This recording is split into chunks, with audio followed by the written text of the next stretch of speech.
ಜಿಂಕೆನ ಬುದ್ಧಿವಂತಿಕೆ. ಜಿಂಕೆ ಅಕ್ಕ ಅಲ್ಲಿ ನೋಡಿದ್ಯಾ? ಅಲ್ಲಿ ನೇರಳೆ ಹಣ್ಣು ಮರ ಎಷ್ಟ್ ಚೆನ್ನಾಗಿದೆ.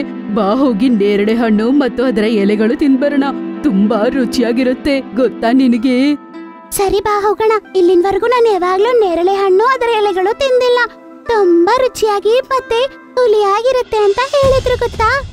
ಅರೆ ಯಾಕೆ ಅಲ್ಲಿಗೆ ಹೋಗ್ತೀರಾ ನೀವು? ಬೇಡ ಹೋಗ್ಬೇಡಿ, ಅಲ್ಲಿ ತುಂಬಾ ಭಯಂಕರವಾದ ಜಂತುಗಳಿರ್ತವೆ. ಅಲ್ಲಿಗೆ ಹೋಗ್ಬಾರ್ದು ಅಂತ ರಾಜ ಚೀತಾ ಹೇಳಿದ್ದಾರೆ ಗೊತ್ತಲ್ವಾ ನಿಮ್ಗೆ? ನೀವು ಹೋಗಿದ್ದೀರಾ ಅಂತ ರಾಜಿಗೆ ಗೊತ್ತಾದ್ರೆ ಜೈಲಲ್ಲಿ ಹಾಕ್ತಾರೆ ನಿಮ್ಮನ್ನ.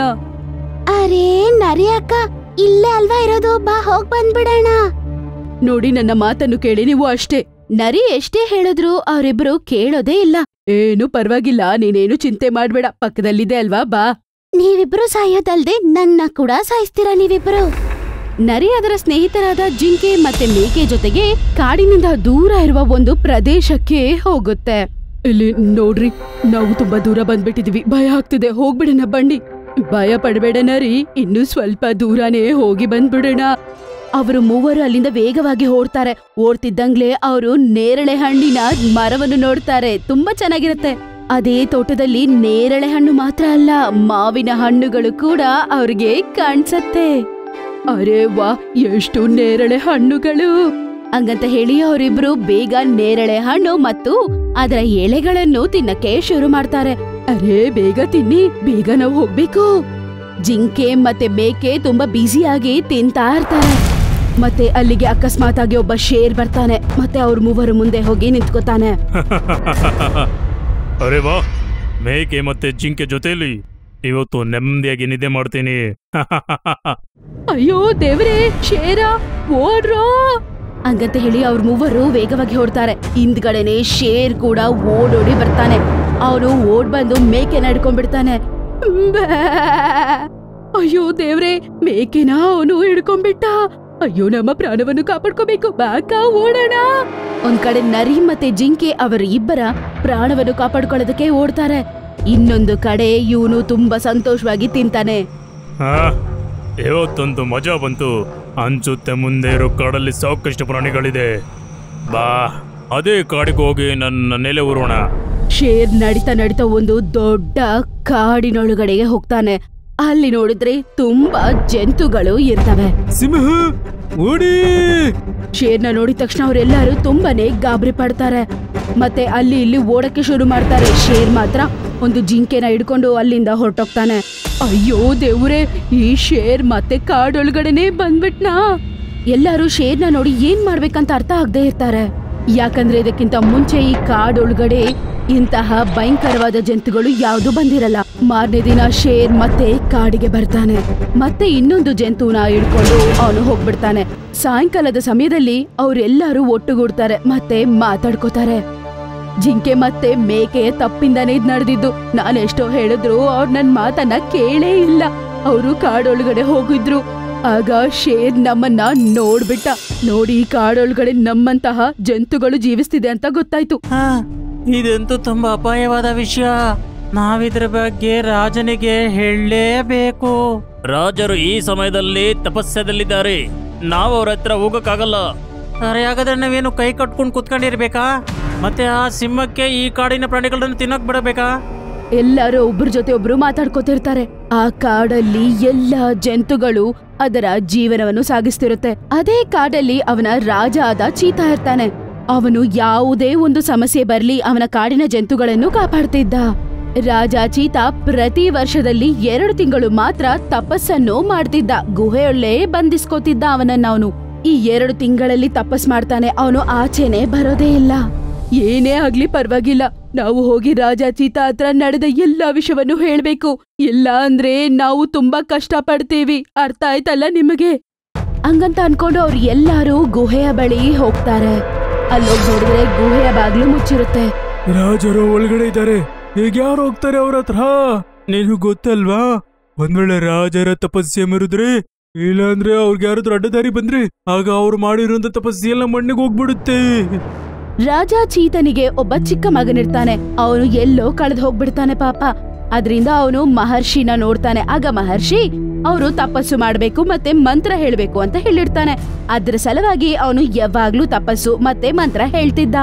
ಹಾಗೆ ಮಾಡಿದ್ರೆ ಮಾತ್ರ ಮಗನು ಸಿಗ್ತಾನೆ ಅಂತ ರಾಜನಿಗೆ ಹೇಳಿರ್ತಾನೆ. ಅದೇ ರೀತಿ ಅವನು ನಡ್ಕೋತಾನೆ. ನಾನ್ ರಾಜರ ಹತ್ರ ಮಾತಾಡ್ತೀನಿ. ರಾಜರೇ, ಮಹಾರಾಜರೇ. ರಾಜ ಚೀತಾ ಗುಹೆ ಒಳಗಡೆ ಕುತ್ಕೊಂಡು ತಪಸ್ಸನ್ನು ಮಾಡ್ತಾ ಇರ್ತಾನೆ. ಆಗ ಜಂತುಗಳು ಎಲ್ಲರೂ ಆಚೆ ಬಂದ್ಬಿಟ್ಟಿರ್ತಾರೆ ಮತ್ತೆ ಅವ್ರು ಎಲ್ಲರೂ ರಾಜನ ಕರೀತಾರೆ. ಆದ್ರೆ ಯಾರು ಕರೆದ್ರು ಅವನು ತಪಸ್ಸಿಂದ ಎದ್ದೊಳೋ ಸಮಸ್ಯೆನೇ ಇಲ್ಲ. ಮಹಾರಾಜರೇ, ಬಾಗಿಲು ತೆಗೀರಿ. ಮಹಾರಾಜರೇ, ನಾವು ತುಂಬಾ ದೊಡ್ಡ ಸಮಸ್ಯೆದಲ್ಲಿದ್ದೀವಿ. ಮಹಾರಾಜರೇ.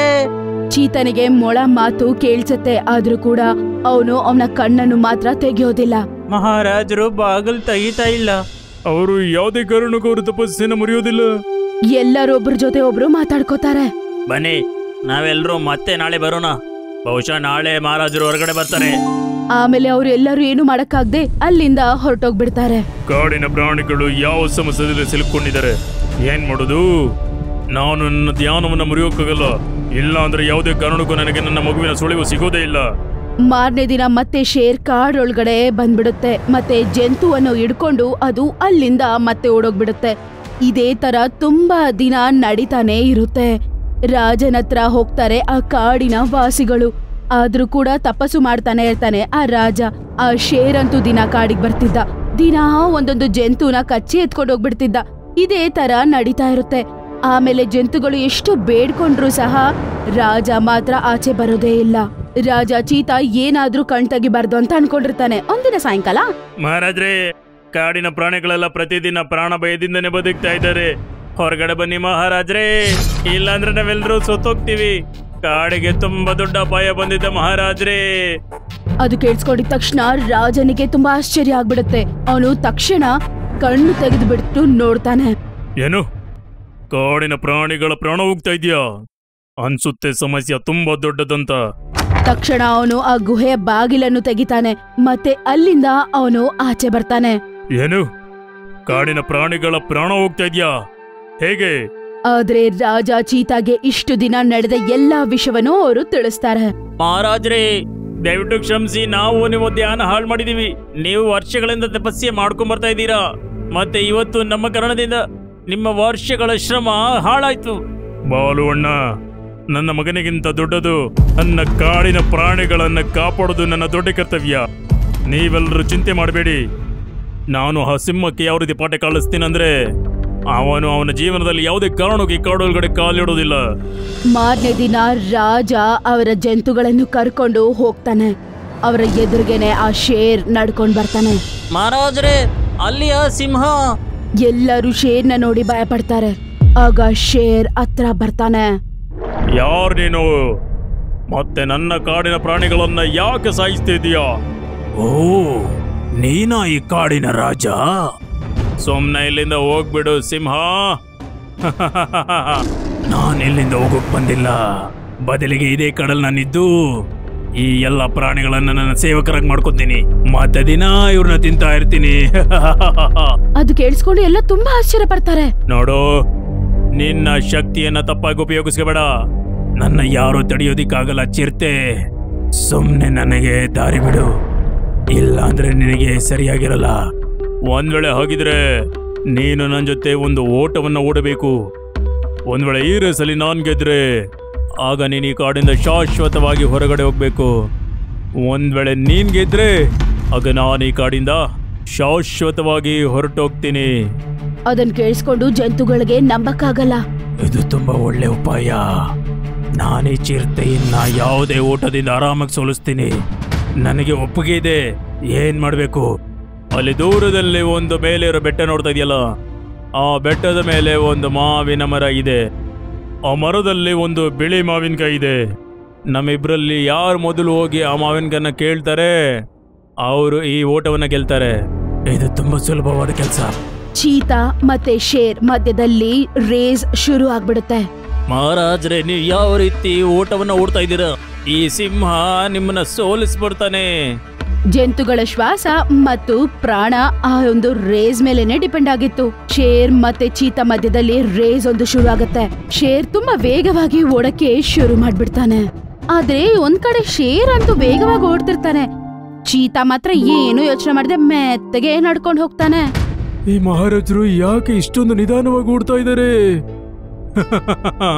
ಆ ಚಿರತೆ ಎಷ್ಟು ಹಿಂದೆ ಇದ್ದಾನೆ. ಈ ಓಟ ನಾನೇ ಗೆಲ್ತೀನಿ. ಚೀತಾ ಯಾಕೆ ಹಿಂಗ್ ಮಾಡ್ತಿದ್ದಾನೆ ಅಂತ ಯಾರಿಗೂ ಅರ್ಥನೇ ಆಗೋದಿಲ್ಲ. ಎಲ್ಲ ತುಂಬಾ ಕಷ್ಟ ಪಡ್ತಾರೆ. ಇಷ್ಟರಲ್ಲೇ ಶೇರ್ ಮಾತ್ರ ಆ ದೊಡ್ಡ ಬೆಟ್ಟದ ಹತ್ರ ಹೋಗ್ಬಿಡ್ತಾನೆ. ಈಗ ಚೀತಾ ಮಾತ್ರ ಅರ್ಧ ದಾರಿಯಲ್ಲಿರ್ತಾನೆ. ಆ ಚಿರತೆ ಎಷ್ಟು ದೂರ ಇದೆ. ಸರಿ, ಸ್ವಲ್ಪ ಹೊತ್ತು ನಾನು ಇಲ್ಲಿ ವಿಶ್ರಾಂತಿ ತಗೊಳ್ತೀನಿ, ಆಮೇಲೆ ಮಾವನಿಗೆ ಕೇಳ್ತೀನಿ. ಇನ್ನೊಂದ್ ಕಡೆ ಕಾಡಿನ ಜಂತುಗಳು ಎಲ್ಲರೂ ಚೀತಾ ಹಿಂದ್ಗಡೆನೆ ಹೋಗ್ತಾರೆ. ಆಮೇಲೆ ಅವನು ಮೆತ್ತಗೆ ಆ ಬೆಟ್ಟ ಹತ್ತುತ್ತಿರ್ತಾನೆ. ಆ ಸಮಯದಲ್ಲಿ ಶೇರ್ ಆ ಮರವನ್ನು ಹತ್ತುತ್ತಾನೆ. ಎಲ್ಲಿದೆ ಆ ಬಿಳಿ ಮಾವಿನಕಾಯಿ?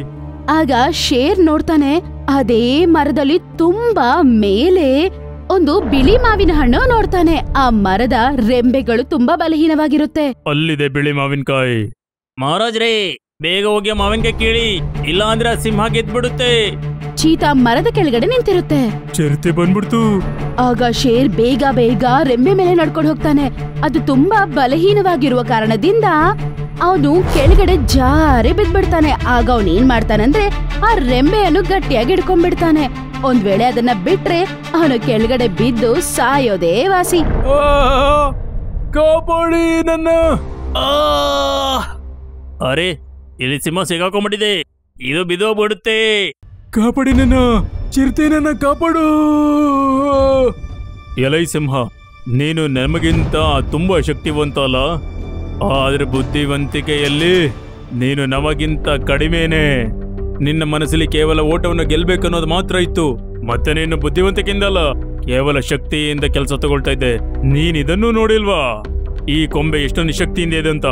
ಆದ್ರೂ ನೀನು ಅದ್ರ ಮೇಲೆ ಹೋದೆ. ಆದ್ರೆ ಚೀತಾ ಅಲ್ಲಿಗೆ ಬಂದು ಆ ಬಿಳಿ ಮಾವಿನ ಹಣ್ಣನ್ನು ಕಿತ್ಕೊಳ್ಳುತ್ತೆ. ಚಿರತೆ ನನ್ನ ಕಾಪಾಡು, ನಾನು ಸಾಯೋಕೆ ಇಚ್ಛೆ ಪಡಲ್ಲ.